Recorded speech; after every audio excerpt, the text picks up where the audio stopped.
2019 പരാജയപ്പെട്ടുവെന്ന് ലോകം എഴുതിത്തള്ളിയ ഒരു ദൗത്യം. രാജ്യത്തിനകത്തും പുറത്തുമുള്ള ശത്രുക്കൾ കോടികൾ പാഴാക്കി എന്ന് പരിഹസിച്ച ചാന്ദ്രയാൻ 2 7 വർഷങ്ങൾക്ക് ശേഷം ചന്ദ്രൻ്റെ ഇരുണ്ട ഗർത്തങ്ങളിൽ മനുഷ്യരുടെ ഭാവി മാറ്റിമറിച്ചേക്കാവുന്ന ഒരു രഹസ്യം കണ്ടെത്തിയിരിക്കുന്നു. അത് കണ്ടെത്തിയത് ഇന്ത്യയുടെ ചാന്ദ്രയാൻ 2 ആണ്. ഒരു ലാൻഡർ ഇറങ്ങിയില്ലെന്ന കാരണത്താൽ ഒരു ദൗത്യം പരാജയപ്പെടണമെന്നില്ല. ചിലപ്പോൾ അതിൻ്റെ ഏറ്റവും വലിയ നേട്ടങ്ങൾ വർഷങ്ങൾക്ക് ശേഷമാണ് ലോകം തിരിച്ചറിയുന്നത്. ചാന്ദ്രയാൻ 2ൻ്റെ ഈ വിജയകഥയെക്കുറിച്ച് കൂടുതലറിയാൻ വീഡിയോ പൂർണ്ണമായും കാണുക. ചന്ദ്രൻ്റെ ദക്ഷിണധ്രുവത്തിലെ ചില ഗർത്തങ്ങളിലേക്ക് സൂര്യപ്രകാശം ഒരിക്കലും എത്താറില്ല. സൗരയൂഥത്തിലെ ഏറ്റവും തണുപ്പേറിയ സ്ഥലങ്ങളിൽ ചിലതാണിവ.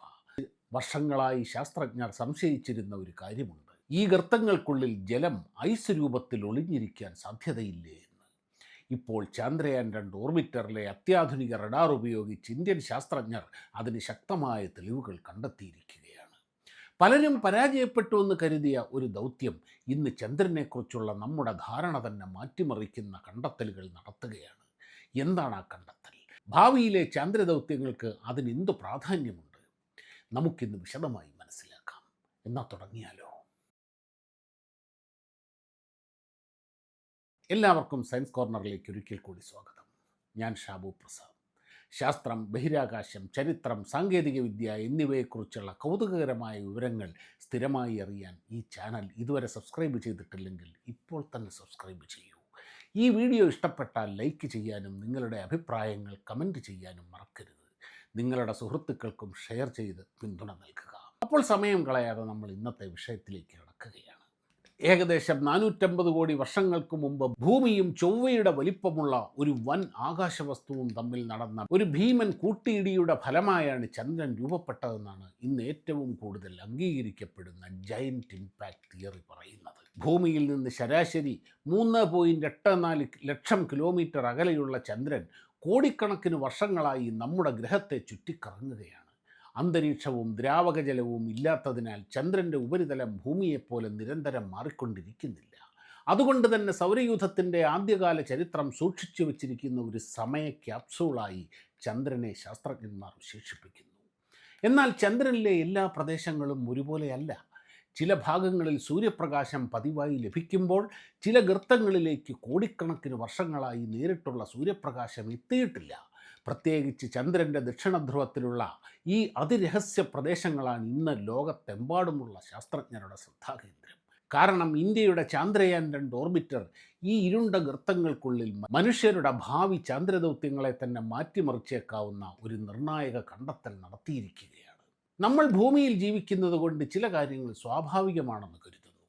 അതായത് സൂര്യൻ ഉദിക്കും, അസ്തമിക്കും. ഒടുവിൽ ഭൂമിയിലെ എല്ലാ സ്ഥലങ്ങളിലും ഏതെങ്കിലും സമയത്ത് സൂര്യപ്രകാശം എത്തും.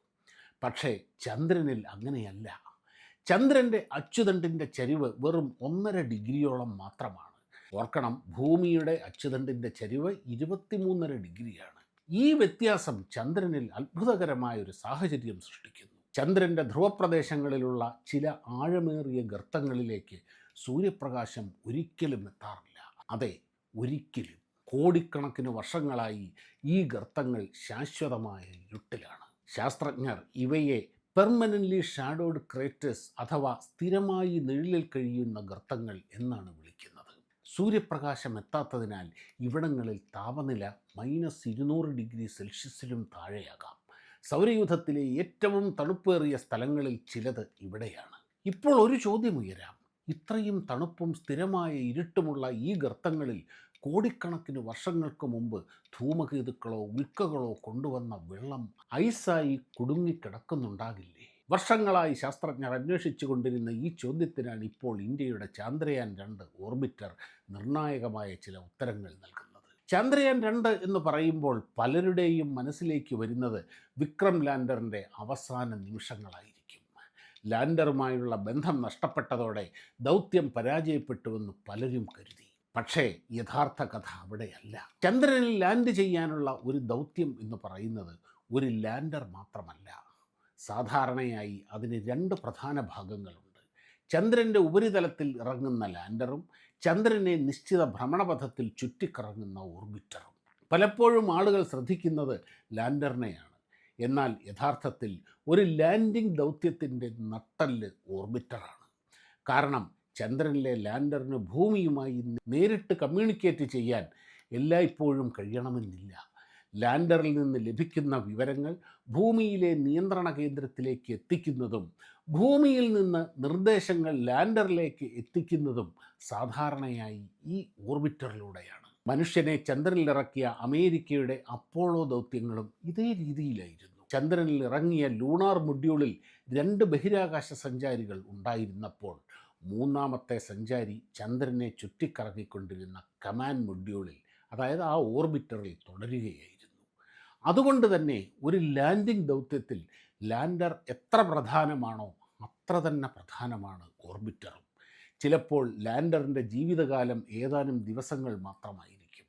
എന്നാൽ ഓർബിറ്റർ വർഷങ്ങളോളം പ്രവർത്തിച്ച് അമൂല്യമായ ശാസ്ത്രീയ വിവരങ്ങൾ നൽകിക്കൊണ്ടേയിരിക്കും. ചന്ദ്രയാൻ 2 അതിന് ഏറ്റവും മികച്ച ഉദാഹരണമാണ്. വിക്രം ലാൻഡറിനെ നഷ്ടപ്പെട്ടെങ്കിലും ഓർബിറ്റർ ഇന്നും പ്രവർത്തിച്ചുകൊണ്ട് ചന്ദ്രനെക്കുറിച്ചുള്ള പുതിയ അറിവുകൾ ലോകത്തിന് സമ്മാനിച്ചുകൊണ്ടിരിക്കുകയാണ്. ചന്ദ്രയാൻ 2 ഓർബിറ്റർ വിജയകരമായി ചന്ദ്രൻ്റെ ഭ്രമണപഥത്തിലെത്തി തൻ്റെ ദൗത്യം തുടർന്നു. അതിലും ശ്രദ്ധേയമായ കാര്യം, ഈ ഓർബിറ്ററിന് ആദ്യം കണക്കുകൂട്ടിയ പ്രവർത്തനകാലം ഏകദേശം 2 വർഷം മാത്രമായിരുന്നു എന്നതാണ്. എന്നാൽ വർഷങ്ങൾ പിന്നിട്ടിട്ടും ഓർബിറ്റർ ഇന്നും പ്രവർത്തിക്കുന്നു. ഇന്ധനത്തിൻ്റെ കാര്യക്ഷമമായ ഉപയോഗം, ഭ്രമണപഥത്തിൻ്റെ കൃത്യമായ ആസൂത്രണം, ഉപകരണങ്ങളുടെ മികച്ച പ്രവർത്തനക്ഷമത എന്നിവയാണ് ഇതിന് പിന്നിൽ. മറ്റൊരു രീതിയിൽ പറഞ്ഞാൽ ഇത് ഇന്ത്യൻ ശാസ്ത്രജ്ഞരുടെയും എൻജിനീയർമാരുടെയും അസാധാരണമായ സാങ്കേതിക മികവിൻ്റെ തെളിവാണ്. ഇതെങ്ങനെയാണ് സാധ്യമായത് എന്ന് മനസ്സിലാക്കാൻ ഒരു ചെറിയ ഉദാഹരണം നോക്കാം. നമ്മളൊരു യാത്ര പോകുമ്പോൾ കയ്യിൽ ഒരു നിശ്ചിത തുക പണം കരുതാറില്ലേ?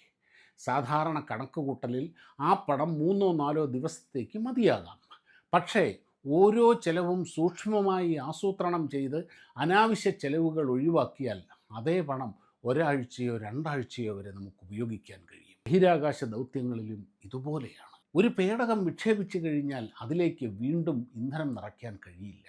അതിനാൽ അതിലുള്ള ഓരോ തുള്ളി ഇന്ധനവും അതീവ സൂക്ഷ്മതയോടെയും കൃത്യമായ കണക്കുകൂട്ടലുകളോടെയും ഉപയോഗിക്കണം. ഈ കാര്യത്തിൽ ISROയിലെ ശാസ്ത്രജ്ഞർ ശരിക്കും ആശാന്മാരാണ്. അതിന് ഏറ്റവും വലിയ ഉദാഹരണമാണ് മംഗൾയാൻ. വെറും 9 മാസത്തെ പ്രവർത്തനകാലം മുൻകൂട്ടി കണക്കാക്കിയിരുന്ന ഈ ദൗത്യം ഏകദേശം 9 വർഷത്തോളമാണ് പ്രവർത്തിച്ചത്. അതുപോലെ തന്നെ 2 വർഷത്തെ ആയുസ് പ്രതീക്ഷിച്ചിരുന്ന ചന്ദ്രയാൻ 2 ഓർബിറ്ററും ഇന്ന് ഈ 7 വർഷത്തിന് ശേഷവും ചന്ദ്രനെ ചുറ്റിക്കറങ്ങി ശാസ്ത്രീയ വിവരങ്ങൾ അയച്ചുകൊണ്ടേയിരിക്കുകയാണ്.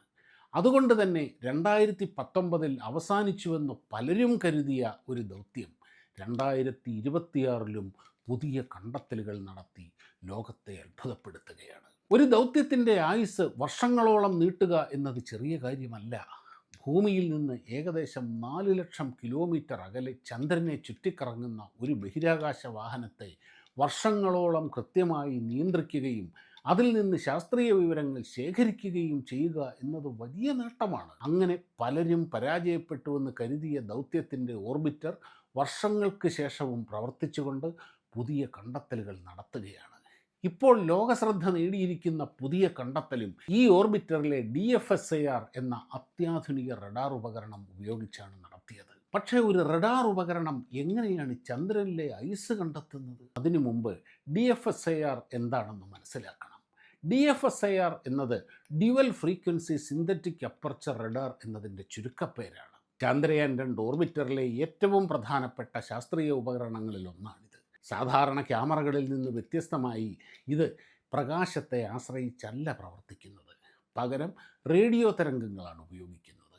ഇതിൻ്റെ ഏറ്റവും വലിയ പ്രത്യേകത 2 വ്യത്യസ്ത ഫ്രീക്വൻസികളിൽ പ്രവർത്തിക്കുന്നു എന്നതാണ്. DFSAR ചന്ദ്രോപരിതലത്തിലേക്ക് റേഡിയോ തരംഗങ്ങൾ അയക്കുന്നു. ആ തരംഗങ്ങൾ ഉപരിതലത്തിൽ തട്ടി തിരിച്ചു വരുമ്പോൾ അവയുടെ ശക്തി, ദിശ, പോളറൈസേഷൻ എന്നിവ വിശകലനം ചെയ്യും. ഇത് കുറച്ചുകൂടി എളുപ്പത്തിൽ മനസ്സിലാക്കാൻ ചുറ്റുമുള്ള ഒരു ജീവിയുടെ ഉദാഹരണം നോക്കാം. നിങ്ങൾക്കറിയാമോ, വവ്വാലുകൾക്ക് കാഴ്ചശക്തി വളരെ കുറവാണ്. അവ രാത്രികാലങ്ങളിൽ വഴി കണ്ടുപിടിക്കുന്നതും ഇരപിടിക്കുന്നതുമെല്ലാം അൾട്രാസോണിക് ശബ്ദതരംഗങ്ങൾ പുറപ്പെടുവിച്ചാണ്. അവ നിരന്തരം അയക്കുന്ന ഈ ശബ്ദ സിഗ്നലുകൾ മുന്നിലുള്ള തടസ്സങ്ങളിൽ തട്ടി തിരികെ വരുമ്പോൾ വവ്വാലിൻ്റെ മസ്തിഷ്കം അത് കൃത്യമായി പ്രോസസ്സ് ചെയ്ത് മനസ്സിലാക്കുന്നു. അത് മുന്നിലുള്ളത് മരമാണോ, വാഴയാണോ, പേരയ്ക്കയാണോ, അത് പറക്കുന്ന ഒരു ഈച്ചയാണോ, നടക്കുന്ന ഒരു പൂച്ചയാണോ എന്നൊക്കെ വവ്വാലുകൾ തിരിച്ചറിയുന്നത് ഇങ്ങനെയാണ്. കാരണം ഓരോ വസ്തുവിൽ നിന്നും മടങ്ങി വരുന്ന സിഗ്നലുകളിലും അതിൻ്റേതായ ഒരു സിഗ്നേച്ചർ ഉണ്ടാകും. ആ സിഗ്നേച്ചർ കൃത്യമായി വായിച്ചെടുക്കാൻ വവ്വാലുകൾക്ക് പ്രത്യേക കഴിവുണ്ട്. കൃത്യമായി ഇതേ സാങ്കേതിക വിദ്യ തന്നെയാണ് നമ്മുടെ ചന്ദ്രയാൻ 2 ഓർബിറ്ററിലെ റഡാറും ഉപയോഗിക്കുന്നത്. റഡാർ അയക്കുന്ന റേഡിയോ തരംഗങ്ങൾ ചന്ദ്രോപരിതലത്തിൽ തട്ടി തിരികെ വരുമ്പോൾ ആ സിഗ്നലുകളിലെ സിഗ്നേച്ചർ ഇന്ത്യൻ ശാസ്ത്രജ്ഞന്മാർ അതീവ സൂക്ഷ്മതയോടെ അഴിച്ചെടുക്കുന്നു. ചന്ദ്രൻ്റെ ആഴമേറിയ ഗർത്തങ്ങളിൽ തട്ടി വരുന്ന റഡാർ തരംഗങ്ങളിലെ ആ രഹസ്യ സിഗ്നേച്ചർ അഴിച്ചെടുത്തപ്പോൾ ശാസ്ത്രജ്ഞർക്ക് മനസ്സിലായി അവിടെയുള്ളത് വെറും മണ്ണോ പാറയോ മാത്രമല്ല, അതിനടിയിൽ കോടിക്കണക്കിന് വർഷങ്ങളായി ഒളിച്ചിരിക്കുന്ന ശുദ്ധമായ ജല ഐസ് നിക്ഷേപങ്ങൾ കൂടിയാണ് എന്ന്. എന്നാൽ ഇവിടെ ഒരു സംശയം സ്വാഭാവികമാണ്. ഇന്ത്യക്ക് മുന്നേ ചന്ദ്രനിൽ ലാൻഡ് ചെയ്യുകയും പരീക്ഷണങ്ങൾ നടത്തുകയും ചെയ്ത അമേരിക്കയും റഷ്യയും ചൈനയും പോലുള്ള വൻശക്തികൾക്ക് എന്തുകൊണ്ട് ഇത്രയും കാലമായി ഈ മഹത്തായ കാര്യം കണ്ടെത്താൻ കഴിഞ്ഞില്ല? അതിനുള്ള ഉത്തരം ഒന്നേയുള്ളൂ. അവരുടെയൊക്കെ ലക്ഷ്യം ചന്ദ്രൻ്റെ യഥാർത്ഥ സാധ്യതകളെ കണ്ടെത്തുക എന്നതായിരുന്നില്ല. അവിടെ നടന്നത് വെറുമൊരു മത്സരമായിരുന്നു. അമേരിക്കയ്ക്ക് റഷ്യയെ തോൽപ്പിക്കണം, റഷ്യയ്ക്ക് അമേരിക്കയെയും, ഇനി ചൈനയ്ക്കാണെങ്കിൽ ഇവരെ എല്ലാം തോൽപ്പിക്കണം. അതുകൊണ്ട് തന്നെ ചന്ദ്രനിൽ എങ്ങനെയെങ്കിലും ആദ്യം ചെന്നിറങ്ങുക, അവിടെ എന്തൊക്കെയോ കാട്ടിക്കൂട്ടുക, എന്നിട്ട് ഫയൽമാൻ ജയിച്ചേ എന്ന് ലോകത്തോട് അവകാശപ്പെടുക. ഇതായിരുന്നു അവരുടെ രീതി. എന്നാൽ ഇന്ത്യയുടെ നയം എന്നും ബഹിരാകാശ ഗവേഷണം മാനവരാശിയുടെ നന്മയ്ക്ക് എന്നതാണ്. അതുകൊണ്ട് തന്നെ ISROയുടെ ഓരോ ദൗത്യത്തിനു പിന്നിലും ചന്ദ്രൻ്റെ പരമാവധി സാധ്യതകൾ കണ്ടെത്താനുള്ള കൃത്യമായ പദ്ധതികളുണ്ടാകും. അതിനൂതനമായ ഉപകരണങ്ങളുണ്ടാകും. ചന്ദ്രയാൻ 2ലെ ഈ dual frequency synthetic aperture radar ആണ് ഇക്കണ്ട കാലത്തിനിടയിൽ ആദ്യമായി ചന്ദ്രൻ്റെ ഉപരിതലത്തെ ഇത്രയും സൂക്ഷ്മമായി മാപ്പ് ചെയ്ത ഏറ്റവും ആധുനികമായ റഡാർ. അമേരിക്കയ്ക്കോ ചൈനയ്ക്കോ സാങ്കേതിക വിദ്യ ഇല്ലാഞ്ഞിട്ടല്ല അവർക്കിത് കഴിയാതിരുന്നത്. അവരുടെ പ്രയോറിറ്റികളിലുള്ളത് കേവല മത്സരം മാത്രമാണ്. എന്നാൽ ഇന്ത്യയുടേത് ശാസ്ത്രീയമായ കണ്ടെത്തലുകളാണ്. 2019 വിക്രം ലാൻഡറുമായുള്ള ബന്ധം നഷ്ടപ്പെട്ടപ്പോൾ പലരും ചന്ദ്രയാൻ 2 പരാജയപ്പെട്ടു എന്ന് വിധിയെഴുതി. എന്നാൽ 6 വർഷങ്ങൾക്ക് ശേഷം ചന്ദ്രയാൻ 2 ഓർബിറ്റർ ലോകത്തെ ഞെട്ടിക്കുന്ന ഒരു കണ്ടെത്തൽ നടത്തിയിരിക്കുകയാണ്. ചന്ദ്രൻ്റെ ദക്ഷിണധ്രുവത്തിലെ ഇരുണ്ട ഗർത്തങ്ങളിൽ മനുഷ്യരുടെ ഭാവി ചാന്ദ്രദൗത്യങ്ങളെ തന്നെ മാറ്റിമറിച്ചേക്കാവുന്ന ജല ഐസ് ശേഖരത്തിൻ്റെ ശക്തമായ തെളിവുകൾ DFSIR റഡാർ കണ്ടെത്തി.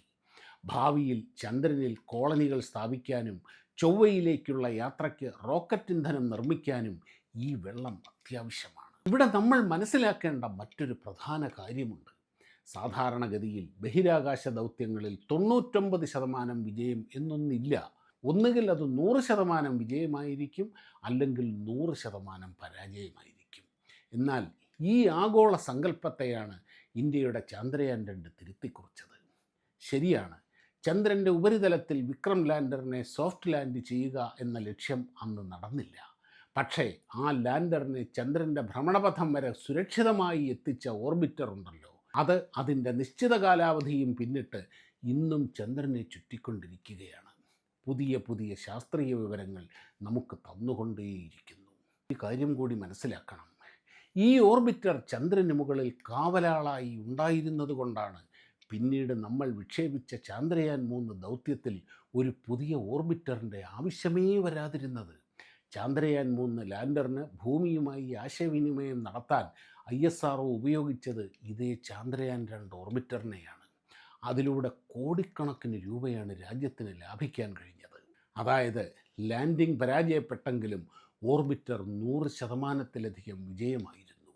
ലളിതമായി പറഞ്ഞാൽ നമ്മുടെ ചന്ദ്രയാൻ 2 എന്ന് പറയുന്നത് പരീക്ഷയിൽ തോറ്റ കുട്ടിയല്ല, മറിച്ച് 90%-ലധികം മാർക്ക് വാങ്ങി എല്ലാ വിഷയത്തിലും A+ നേടിയ മിടുക്കനായ കുട്ടിയാണ്. ഇത് ആഗോള ബഹിരാകാശ ഗവേഷണ ചരിത്രത്തിലെ തന്നെ തികച്ചും വ്യത്യസ്തമായ മറ്റൊരു റെക്കോർഡാണ്. വീഡിയോ ഇഷ്ടപ്പെട്ടാൽ ലൈക്ക് ചെയ്യാനും അഭിപ്രായങ്ങൾ കമൻറ്റ് ചെയ്യാനും ചാനൽ സബ്സ്ക്രൈബ് ചെയ്യാനും മറക്കരുത്. മറ്റൊരു സയൻസ് വീഡിയോയുമായി ഉടനെ കാണാം. നന്ദി, നമസ്കാരം.